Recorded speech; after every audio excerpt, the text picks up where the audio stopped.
우리 사랑하는 믿음의 형제 자매 여러분, 한 주간도 주님의 은혜와 사랑 가운데 잘 지내셨습니까? 오늘은 우리 출애굽기 14장에 있는 말씀을 가지고 이스라엘의 경험이 결국 마지막 세대를 살아가는 하나님의 백성들에게 영적인 주는 교훈들이 있습니다. 그 말씀을 통해서 우리가 함께 은혜 가운데 말씀을 나누길 원합니다.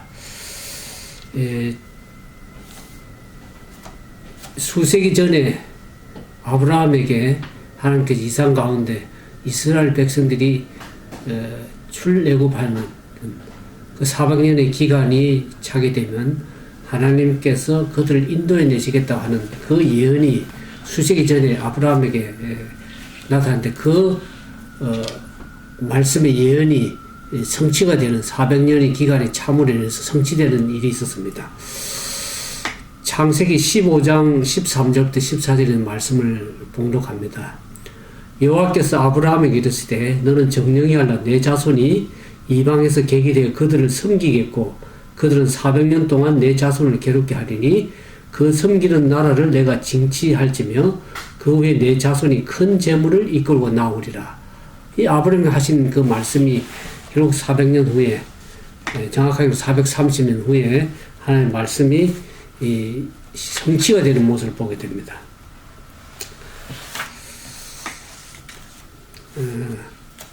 그래서 이스라엘 백성들의 출애굽 여정, 그 이스라엘 백성들이 겪은 광야의 생활의 그 역사가 세상 끝날에 살아가는 마지막 시대에 살아가는 하나님의 영적 이스라엘 백성들에게 있어서 큰 유익을 위해서 기록이 된 것을 알게 됩니다. 우리 고린도전서 10장 13절을 보는 것처럼 이스라엘의 그 모든 일들이 우리에게 거울이 되고 말세를 당한 우리에게 경계로 기록되었다고 얘기를 하지 않습니까? 그 이스라엘 백성들이 광야 이곳 저곳에서 굶주리고 목말라 하고 또 하나님께 그들을 이적을 베푸셔서 그들을 인도하신 그 모든 일들은 결국 하나님의 백성들을 남은 백성들에게 교훈으로 주기 위해서 한 것입니다. 그래서 이 히브리 사람들이 겪은 여러 가지 이와 같은 광야에서의 경험들이 결국 우리가 하늘 가나안에 들어가는 그 안식처에 들어가게 한 준비 학교였다는 것이죠. 이스라엘 백성들도 마찬가지지만. 그래서 하나님께서 이 부조와 선지자 293페이지에 보면 고대 하나님께서 이 시대에 사는 그분의 백성이 겸손한 마음과 온전한 정신으로 고대 이스라엘이 겪은 시련을 자세히 살펴서 하늘 가나안을 위해서 준비한 일에 교훈을 받게 되기를 원하고 계신다. 그렇게 기록을 하고 있습니다. 근데 이 이스라엘 백성들의 출애굽의 그 여정이 재림교회에 있어서 윌리엄 밀레의 재림 운동과 어떤 유사점을 가지고 있는지를 우리가 좀 이해하면 좋겠습니다. 과거 고대 이스라엘 역사가 대쟁투 457페이지에 있는 말씀입니다. 고대 이스라엘 역사는 재림 신도들의 과거의 경험을 설명해주는 좋은 신뢰라고 얘기를 하고 있습니다. 하나님께서 이스라엘 백성들을 애굽에서 인도해 내신 것처럼 재림 운동이 있었어도 당신의 백성을 인도하셨다고 했습니다. 윌리엄 밀러가 재림 운동을 시작하면서 많은 각 교회로부터 5만 명의 사람들이 재림 운동을 위해서 나왔습니다. 이스라엘 백성이 출애굽한 것처럼 그렇게 나왔는데, 그렇죠. 비록 나와서 재림을 고대했지만 그 재림에 기대한 날짜에 예수님 오지 않아서 그 사람들이 많은 실망을 하고 많이 떨어져 나가지 않았습니까? 그래서 그 큰 실망 가운데 그들의 믿음이 옛날 이스라엘들 홍해 앞에서 믿음의 시험을 당한 것처럼 그때도 그 당시에 많은 사람들이 믿음의 시험을 하나님께 허락하셨습니다. 근데 그들이 과거의 경험에서 그들과 함께 하나님의 인도하신 손을 온전히 신뢰했더라면 정령이 그들은 하나님의 구원을 보게 되었을 것이라고 얘기를 하고 있습니다. 그 이유는 나중에 조금 더 부연 설명을 하죠. 그래서 이스라엘 백성들이 출애굽에서 나올 때 어떠한 사람들이 그들과 함께 무리들이 있었냐는 것을 우리가 보고, 또 이스라엘 백성이 그 출애굽에서 그 광야의 여정에서 그 섞여서 나온 무리들 얼마나 많은 이스라엘 백성들에게 영향을 끼치는지 알게 됩니다. 민수기 11장 4절에 보면 이스라엘 자손을 라암셋에서 발행한 숫곳에 이르니 유아에 보행하는 장정이 60만 가량이요 정단 잡족과 양과 소와 심이 많은 생주들이 그들과 함께했다 그랬습니다. 출애굽기 12장 나옵니다. 이스라엘 백성이 나올 때 장정만 해도 60만 명이었고 그 유아에다가 부녀들까지 합하면 한 120만 명의 엄청난 사람들이 광야로 나오게 됐죠. 그래서 거기에 보면 그 많은 무리들 나오는데 거기에 중간 잡족 섞인 무리가 있었다는 것이죠. 민수기 11장 4절 나오면 이 섞인 무리들이 항상 문제가 많이 되었습니다. 탐욕을 품에 이스라엘 자손들이 다시 울며 누가 우리의 고기를 줍고 그래서 항상 이 섞인 무리들 잡족들이 이스라엘 백성에게 부정적인 영향을 항상 끼쳐왔습니다. 근데 이 섞인 무리들이 이 3일 이스라엘 백성이 광야에 나와서 3일간 여정하는 가운데 항상 불평한 소리가 들리는 것이 그 섞인 무리 가운데서 나온 불평이었습니다. 그들은 끊임없이 비난을 부실을 찾았고 그 불평자들은 이 행진하는 방향에 불만을 품고 모세 지도자를 향해서 항상 원망하고 불평하고 살게 됩니다. 그래서 모세가 그들 인도하는 그 길에 항상 결정을 끊임없이 찾고 있었다 그랬습니다. 구절선지에 보면. 그래서 불만이 결국 섞인 무리들의 불만이 전염이 되고 원망가서 온 진영에 이스라엘 진영에 그 영향력이 미치게 되었어요. 오늘 우리가 믿음 생활을 하다 보면 교회 안에도 항상 불평하고 부정적으로 보는 사람들이 항상 봅니다. 어떤 건설적인 문제를 위해서 바르게 의견을 제시하는 것은 참 바른 일이지만 그렇지 않고 항상 문제를 참고 의심하고 부정적으로 보고 불평하는 그 무리들은 항상 우리가 좀 경계해야 되고 우리가 이스라엘 백성들 가운데 이와 같은 교훈의 말씀 통해서 우리가 좀 바르게 깨달아 알면 좋겠습니다. 그래서 이 애굽에서 이스라엘 사람과 함께 나온 이 잡족 언제나 시험거리였고 사고의 근원이었다고 얘기를 합니다. 그들은 우상 숭배를 버리고 참 하나님을 경배하겠다고 공언했지만 그들이 과거에 어린 시절에 받은 교육 훈련을 위해서 항상 그 습관들이 어떻습니까? 하나님께서 불경으로 항상 부패되어 있었다는 것을 알게 됩니다. 그래서 그들이 자주 소요를 일으켰고 제일 먼저 불평했고 진영에서 우상적인 숭배를 행동을 하고 결국 하나님께 다 불평을 터뜨리면서 이스라엘 백성들에게 이와 같은 부정적인 가마를 끼쳐 나가는 그런 것을 보게 됩니다. 우리가 윌리엄 재림 운동을 얘기를 하는데 많은 사람들이 이 재림 예배를 받아들이고 5만 명이 각 교회에서부터 나왔다 그랬죠. 그래서 그들이 어떻게 합니까? 그들이 대실망을 경험하게 되죠. 그들이 기다렸던 그 기간에 예수님께서 오시지 않음으로 인해서 많은 사람들이 불평하고 떨어져 나갔습니다. 여기 보면 대쟁투 403페이지, 404페이지 보면 그리스도께서 속히 재림할 것을 믿노라 공언하는 많은 무리들은 그들의 신앙을 많이 버렸다 그랬습니다. 대단히 큰 확신을 가지고 있던 사람들이 그들이 자존심 큰 상처를 받고 그들이 어떻게 하면 결국 세상에 떨어져 나가고 하나님 말씀에 신앙을 기초두지 않고 사람의 의견에 신앙을 기초두는 사람들은 그들의 의견을 즉시 바꿨을 뿐만 아니라 의지가 박약하고 겁이 많은 사람들은 조롱한 자들과 합세해서 다시는 두려워하거나 재림을 기대할 필요가 없다고 주장하고 많은 사람들이 떨어져 나갔습니다. 실망하고.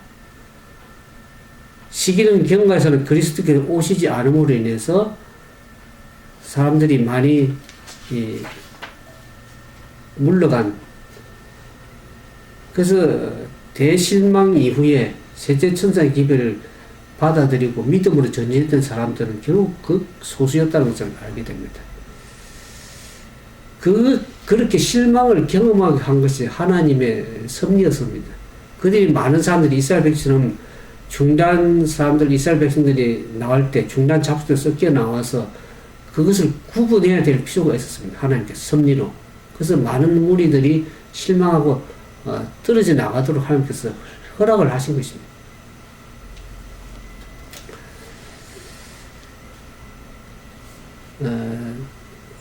출애굽기 13장 17절에 보면 하나님께서 이스라엘 백성들을 이제 가나안 땅으로 인도하기 전에 블레셋 사람 길을 통과해서 이렇게 가게 되면 가나안으로 갈 수 있는 가장 빠른 길이었지만 하나님께서 그 길을 인도하지 않고 어떡합니까? 도리어 남쪽으로 후퇴가지고 홍해 방향으로 틀어서 그 남쪽 방향으로 계속 가도록 허락했습니다. 그 이스라엘 백성들이 왜 그렇게 하나님께서 하실까? 그게 하나님의 귀한 섭리가 있죠. 블레셋 사람들은 굉장히 호전적이고 그런데 이스라엘 백성들은 광야에서 나와서 애굽에서 오래 노예 생활을 하면서 전쟁으로 준비가 되지 않은 사람들이었습니다.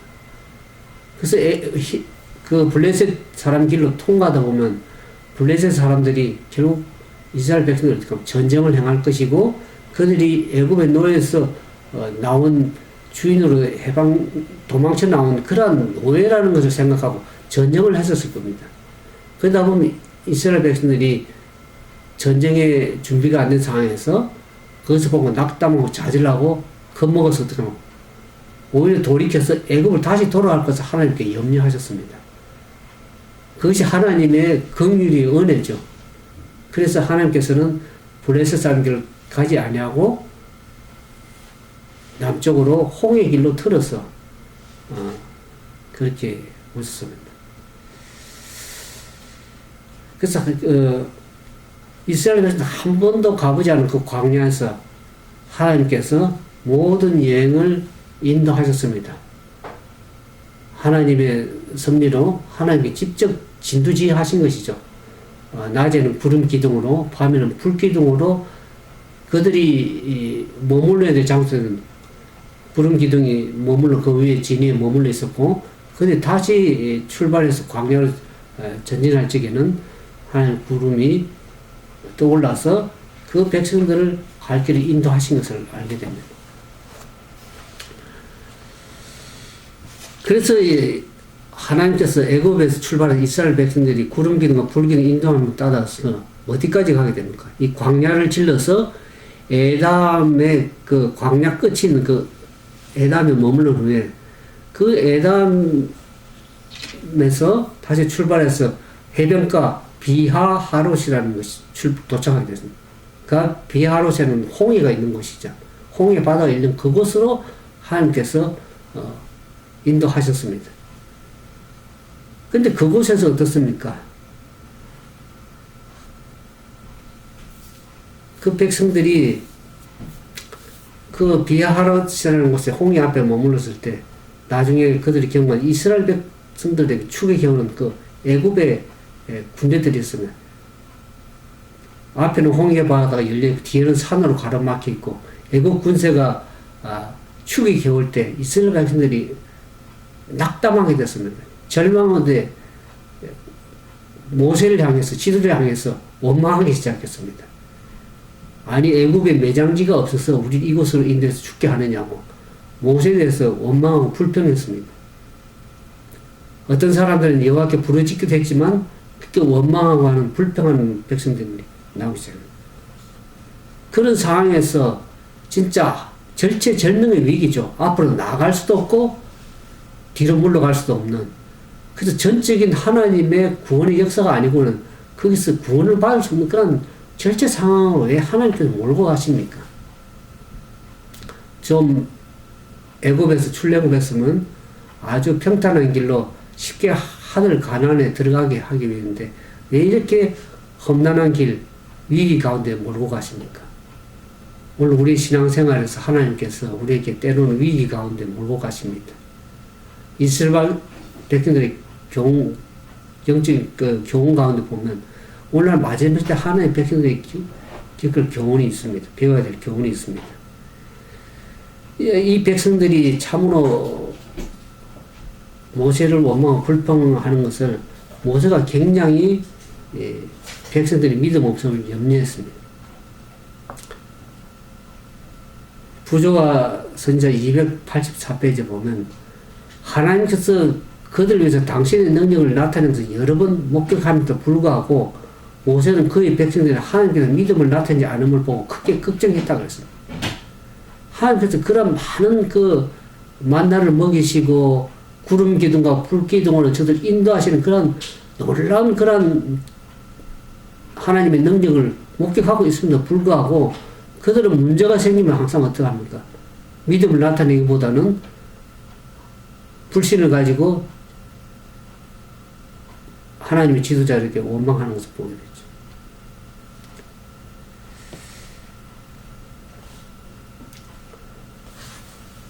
그러나 이 모세는 어떻게 합니까? 모세는 백성들에게 하나님의 지시에 따라서 순종해서 이곳까지 온 모세는 결국 그 결과를 두려워하지 않았다고 했습니다. 그래서 백성들에게 침착하게 마음을 침착하고 그들에게 확신을 주는, 믿음의 확신을 주는 말을 하고 있죠. 우리 출애굽기 14장 13절 14절에 보면 모세가 백성에게 이르되 너희는 두려워 말고 가만히 있어서 여호와께서 오늘날 너희를 위하여 행하시는 구원을 보라. 너희가 본 오늘 애굽 사람들 또다시는 영원히 보지 못하리라. 여호와께서 너희를 위하여 싸우시되 너희는 가만히 있을지어다. 하나님께서 믿음을 가지고 잠잠히 하나님의 능력을 신뢰하고 믿음 가운데 하나님을 신뢰하는 믿음이 필요했습니다. 하나님께서 그 이스라엘 백성들에게 믿음의 시험을 하신 것입니다.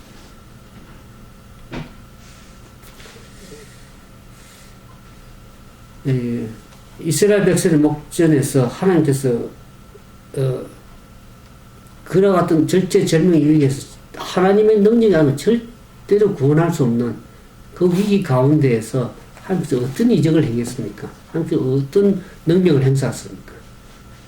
그 구름 기둥이 이스라엘 백성 진영이 이스라엘 백성 지도한 그 구름 기둥이 다시 뒤로 후퇴해가지고 애굽 진영과 이스라엘 백성 사이에 구름 기둥이 가로막아서 흑암으로 가렸습니다. 그래서 이스라엘 백성들이 더 이상 진전하지 못하도록 구름 기둥이 애굽 사람들 길을 막았습니다. 그래서 애굽 그 구름 기둥이 애굽 사람들에게는 흑암이고 그랬지만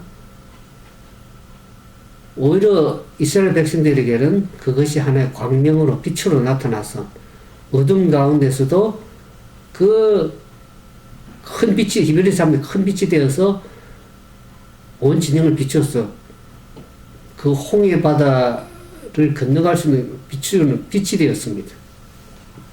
그럴 때 이스라엘 백성들이 그 원망하고 불평하는 이스라엘 백성들의 마음속에 희망이 되살아나게 됐습니다.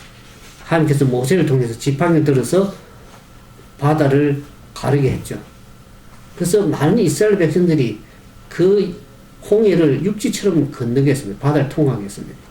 물이 좌우에 벽을 세우고 하나님의 불기둥에서 발하는 그 빛이 그 거품 있는 파도 위를 비추고 바다는 가운데 큰 고랑을 이뤄서 그 길을 밟아서 이스라엘 백성들이 건너갈 수 있도록 그렇게 했습니다. 하나님의 능력을 행사하셨죠. 하나님의 능력이 아니면 그와 같은 일을 할 수가 없었습니다. 그래서 이스라엘 백성들이 그 날이 밝았을 때 이스라엘 백성들이 그 강력한 애굽의 그 원수들이 남긴 그 모든 사람들이 갑옷을 입은 채 해변가에 시체로 널려 있는 것을 보게 되었습니다. 하룻밤 동안에 애굽 군대가 홍해 바다에 수장이 된 것이죠. 그러면서 이스라엘 백성들이 그 위험한 우선 위험 가운데 안전하게 구원을 받은 것을 보게 됩니다. 그래서 그들이 그 어려운 상황에서 하나님께 저들을 구원하신 것을 생각하고 저들이 구원에 감사하고 찬양한 모습을 보게 됩니다. 그래서 하나님께서 이와 같은 왜 이 홍해의 절체절명 그와 같은 위기 상황 가운데 그들을 구원하신 이유가 두 가지 있습니다. 애굽 사람들에게는 그 교만한 콧대를 현저하게 꺾기 위함이라고 얘기를 하고 있습니다. 그 다음에 이스라엘 백성들에게 어떻게 합니까? 그들에게 믿음의 시험을 하신 거지. 이스라엘 백성들은 홍해 앞에서 전적으로 하나님만을 의지할 수밖에 없는 그런 상황으로 몰고 갔습니다. 우리가 저도 미국 생활 24년 하면서 얼마나 위기 가운데 종종 접하게 됩니다. 그러나 그때마다 하나님께 납작 엎드릴 수밖에 없는 것이죠. 하나님께 당신의 능력을 통해서 과거에 그 위기 가운데 몰고 갔을 때 하나님의 거룩한 능력을 나타내서 문제를 해결한 것을 보게 됩니다. 그리고 지난 세월 돌이켜보면 전적인 하나님의 은혜요, 하나님의 돌보심이 있었다는 것을 우리가 알게 됩니다. 근데 이스라엘 백성들이 그런 위기 가운데에서 그들이 해야 될 일이 있었습니다. 하나님의 말씀에 순종해서 믿음 가운데 전진하라고 모세를 통해서 홍해발 전진하라고 할 때 그들이 그냥 주저하고 머물러 있었다면 하나님께서 능력을 행사할 수 없었습니다. 그들이 찬물에 바다에 찬물을 발에 느낄지라도 믿음으로 전진하라 그럴 때 하나님 말씀에 순종해서 나아갈 때에 하나님께서 그 홍해의 길을 바다를 여신 것을 알게 됩니다. 우리는 하나님의 말씀에 믿음에 순종해서 그 믿음을 가지고 전진하는 일이 필요하다는 것을 알게 됩니다. 오늘 모세를 통해서 하나님께서 이스라엘 백성을 향해서 믿음을 가지고 여기 히브리서 11장 28절에 보면 저희가 홍해를 육지같이 걷는 것은 믿음으로 건넜다 그랬습니다. 믿음은 그냥 막연히 믿는 것이 아니고 참된 믿음은 행하는 순종이 있습니다. 믿음 따로 행함 따로가 아니고 참된 믿음은 순종하는 그런 행하는 믿음이 있습니다. 그 말씀을 가지고 듣고 순종해서 믿음 생활을 살아나가는 것이죠. 그냥 믿습니다. 그냥 그걸로 끝나는 것이 아니고 그 믿음을 가지고 행사할 때 하나님께서 이스라엘 백성은 그들이 힘으로 할 수 있는 모든 일을 했으므로 부조선자 290페이지 그런 말씀입니다. 그들이 힘으로 할 수 있는 모든 일을 했으므로 그때 이스라엘에 전능하신 분께서 그들이 걸어갈 길을 만드시기 위하여 바다를 가르셨다 그랬습니다. 믿음으로 할 수 있는 모든 일을 행사할 때 하나님께서 역사하시고 길을 내시는 것을 우리가 알 수가 있습니다.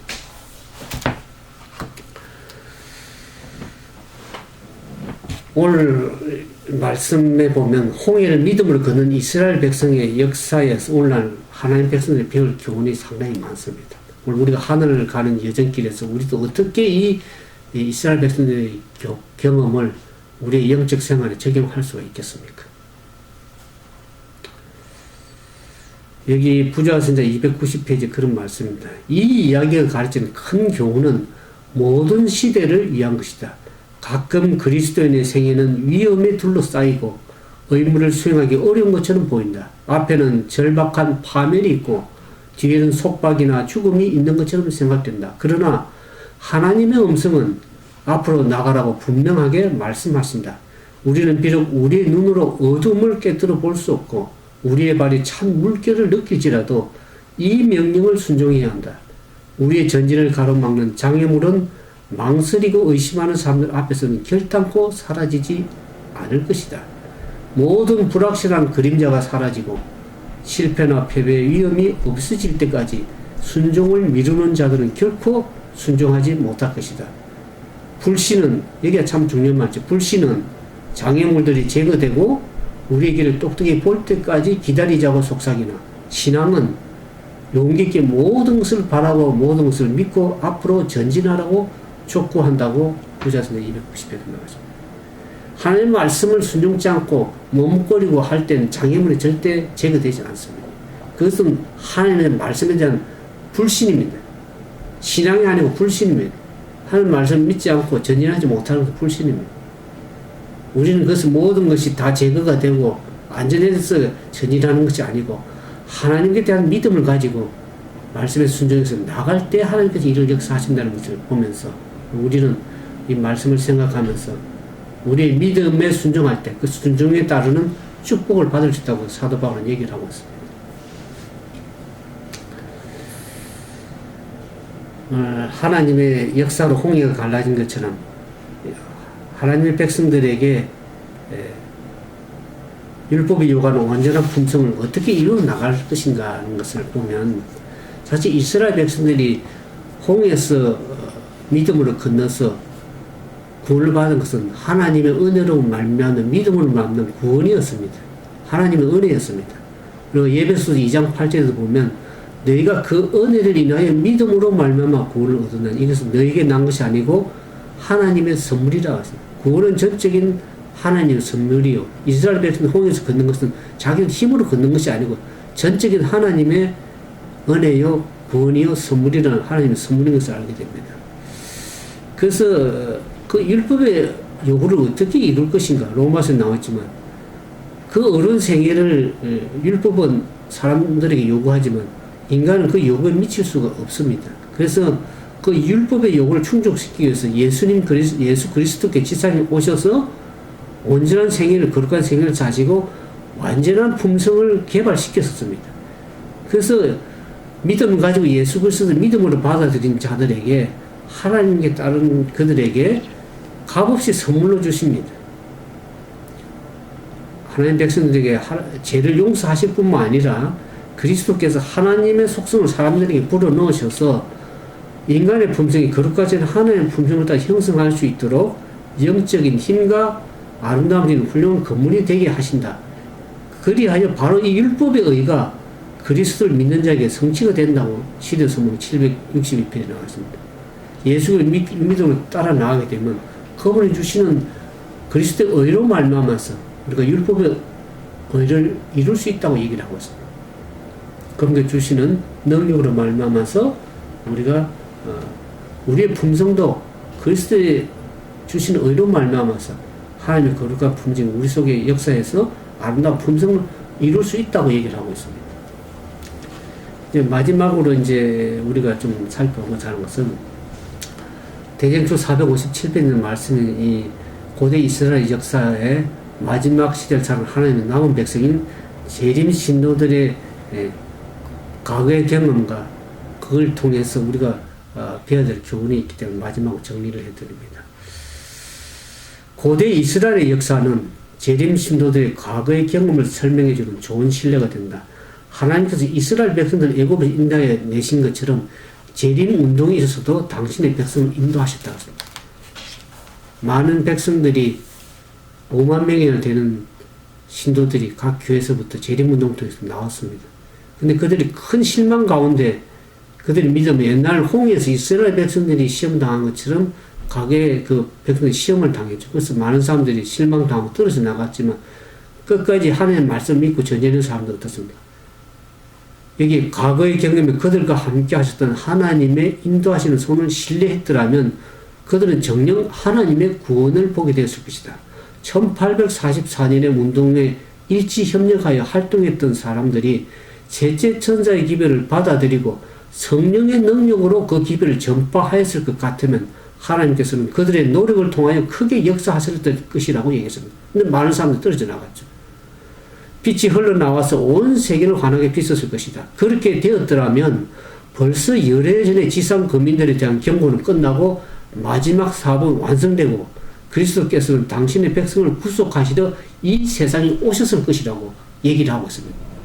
그 당시 하나님께서 인도하시는 그 손길을 믿고 셋째 천사의 기별을 전파하면서 믿음으로 온 세상에 경고의 기별을 전파했더라면 벌써 이 세상의 지상 거민들의 경고는 끝나고 마지막 사업이 완성이 되고 예수님께서 재림하셨을 것을 그래서 하나님 백성들은 하늘로 이미 들어갔을 것이라고 얘기를 하고 있습니다. 우리는 그 경험을 아직도 예수님이 아직까지 오지 않고 있습니다. 우리가 과거의 경험에서 진짜 믿음으로 하나님의 약속을 믿고 하나님 마지막 경고의 기별은 세천사의 기별을 신속하게 전거하고 했더라면 이 세상에 이미 주님께서 오셨을 것입니다. 그런데 아직도 지체하고 있는 것은 하나님 백성들이 그만큼 하나님 말씀에 순종해서 전진하지 못하고 있다는 얘기죠. 우리가 이 말씀을 출애굽 14장의 이스라엘의 출애굽 경험을 통해서 우리가 다시 한번 믿음을 각성하고 하나님께 대한 온전 참된 믿음을 우리가 소유하는 하나님 남은 백성들 다 되기를 주님의 이름으로 축원드립니다. 함께 기도하겠습니다. 사랑과 자비가 많으신 거룩하신 아버지, 우리가 주님을 믿는다고 공언하고 진리대로 순종한다고 공언하지만 우리의 마음이 얼마나 진리의 말씀에 한 말씀을 우리 삶에 적용하며 참된 믿음을 가지고 주님께 따라 나오는 백성인지 우리가 다시 한번 우리 자신을 점검하고 이 말씀을 통해서 이스라엘 백성들을 과거의 경험을 통해서 깨닫게 하신 것처럼 오늘 우리에게 영적 이스라엘 백성들에게 주신 하나님의 성령의 음성을 듣고 그 믿음을 따라 주님 말씀에 순종해서 마지막 최후의 경고의 기별을 이 세상에 전파하고 주님의 오심을 예비하는 참된 하나님의 나은 백성들이 다 될 수 있도록 주께서 성령께서 지도하시고 성령의 세미한 음성을 듣고 그 말씀에 순종하여 따라가는 하나님의 참된 백성들 다 될 수 있도록 축복해 주시옵기만을 우리 죄 가운데 구원하신 우리 주님 예수님 이름으로 감사하며 간절히 기도드리옵나이다. 감사합니다.